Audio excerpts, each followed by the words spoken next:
It's time for City Beat, your source for all the latest news on the city of Thompson. Only on 102.9 CHTM, your radio station. Good morning. This is City Beat. I'm Matthew Higgs, and joining me as always is Mayor Fenske. How are you doing? Good morning. Good. Thanks for coming in. If you have a question you'd like to ask the mayor, give us a call at 677-8181. We should get right through it already at the eventful meeting of council this past week. One of the topics, one of the good stories of the year, was the Community Safety Officer Program, which had a 2-year pilot project, and all councillors seem to give it praise, including yourself.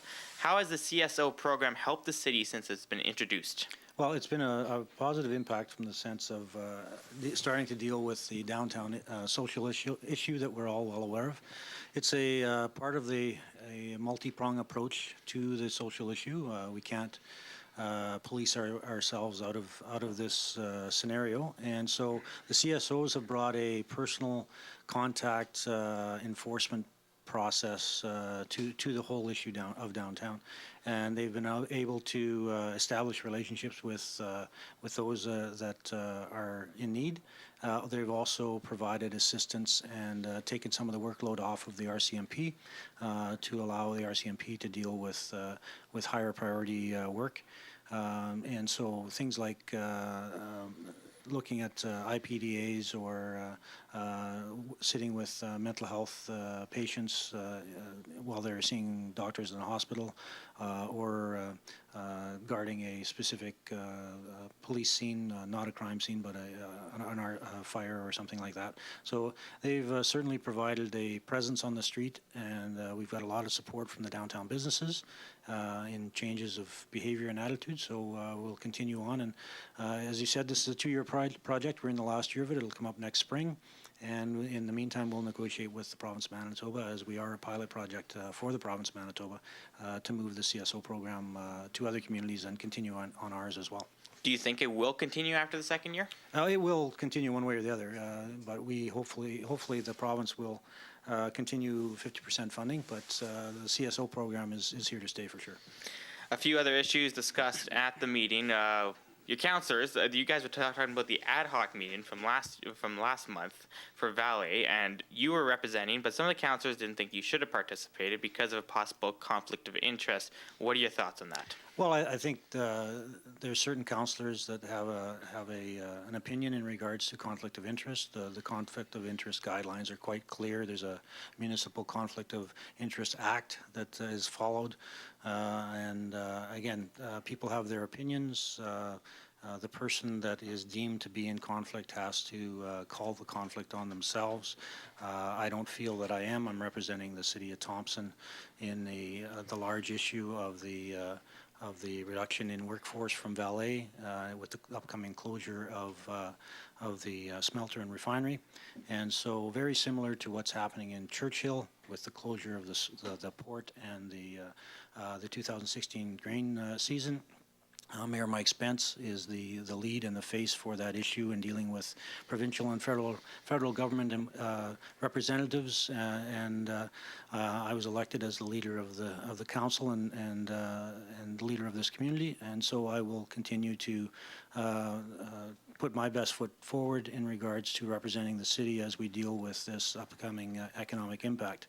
And so again, I think the focus should be on the bigger issue of the impact on our community moving forward, and although some choose to make other issues front and center, to me everybody's entitled to an opinion. The majority of council support the position, and as it is the will of council, we'll move forward in a positive direction. Is there any possible future meetings for the ad hoc meeting? Absolutely. We will be meeting after the September long weekend to finalize a draft proposal that will be presented to the province of Manitoba, and then after that's done, we are scheduling a public meeting later this fall, probably in early October, to bring the general public up to speed in regards to the developments moving forward for 2018.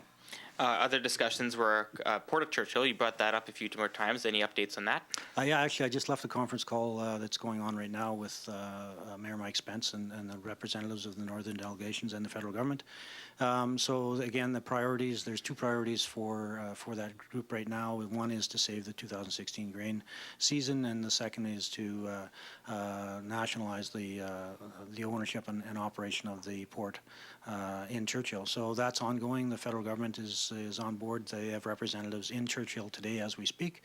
And so those things are moving forward. It's a slow process in that the unfortunate situation in this situation is that the owner of both the rail and the port is Omnitrax. It's a business based out of Denver, and they aren't at the table to discuss future plans. So it's you're dealing with a uncooperative owner and trying to resolve the issue that's having a direct impact on employees and the community of Churchill and the Bayline residents. Yeah, how much does it delay the fact that Omnitrax isn't dealing with you guys at all? Well, it certainly hampers the discussion. It would be nice if they were at the table to discuss options, but currently we're as a northern delegation, again led by Mayor Mike Spence, we're dealing with the federal government to see what our options are. The regulations, the operation of the rail and the port is regulated by the federal government of Canada, so they're the ones that will provide guidance into what opportunities we have to move this and save the 2016 grain season. Okay, so now for some construction news. It was mentioned that the original construction plan for Cree Road wasn't going to block off Doug's source of sports completely. Now drainage issues have changed that, and now both main entrances to Doug's are shut off. What kind of notice was given the owners to Doug's, and is there any kind of plan or contingency to compensate them for maybe some lost business? Well, let's be clear that the notifications for this construction project to all businesses along Cree Road that would be affected were well in place beforehand, and as late as last week there was discussions with the various businesses across Cree Road. The project itself is two-phase. One, the phase that's going on as of today is to dig out the base and replace the base to a gravel state and packed it down, and then it'll be reopened for a couple weeks till after the September long weekend, and then the paving crew comes in and they should be paving that, and it should take 2 to 3 days to pave the roadway on Cree Road.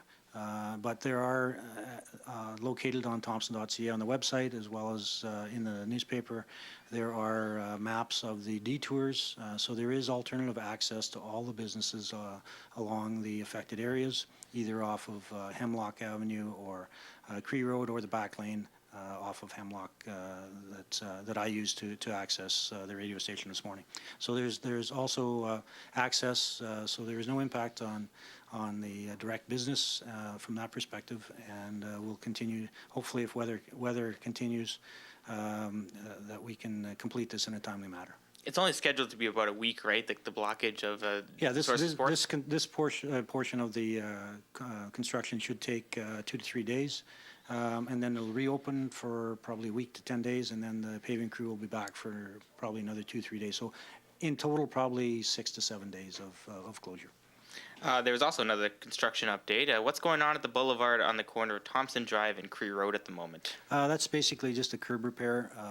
The curb was removed last year to do some work, so it's been framed up, and they'll probably be pouring concrete in the next couple of days.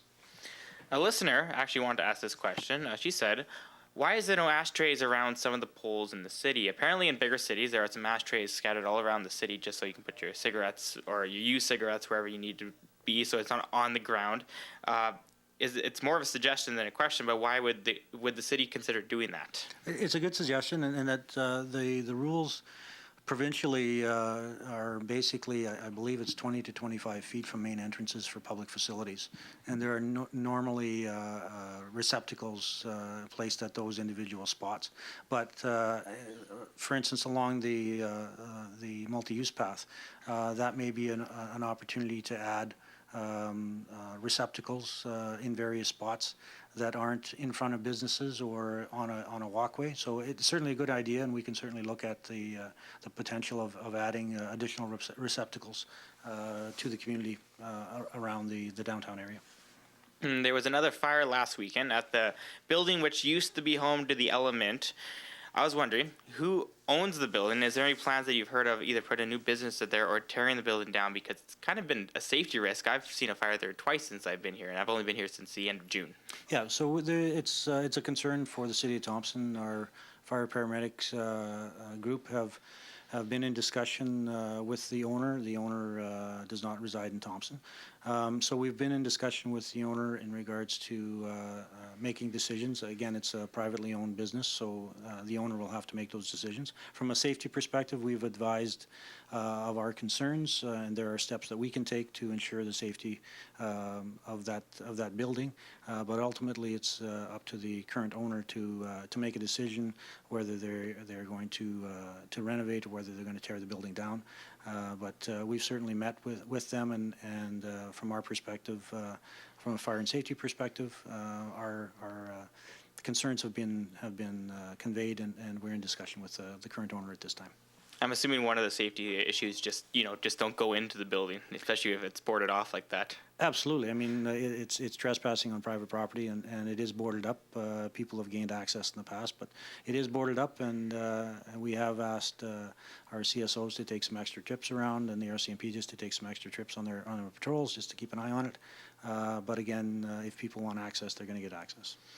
Another thing that was brought up by the Manitoba government this week was shopping hours on Sunday might be expanded. What do you think of that?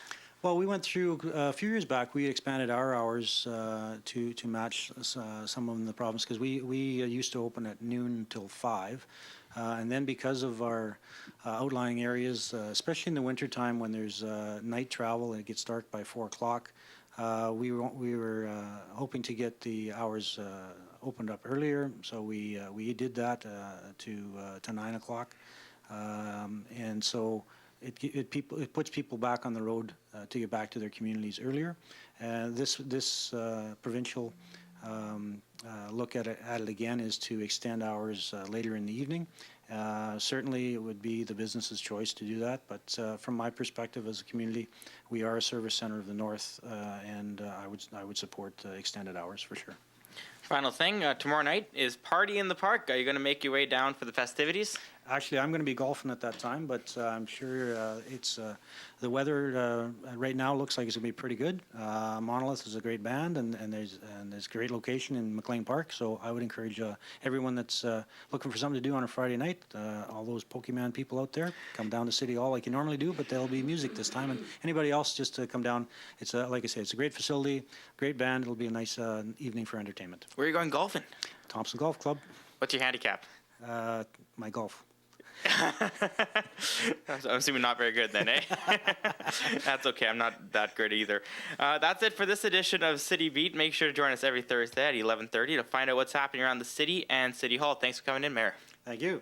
For 102.9 CHTM, I'm Matthew Higgs. City Beat will be back next Thursday.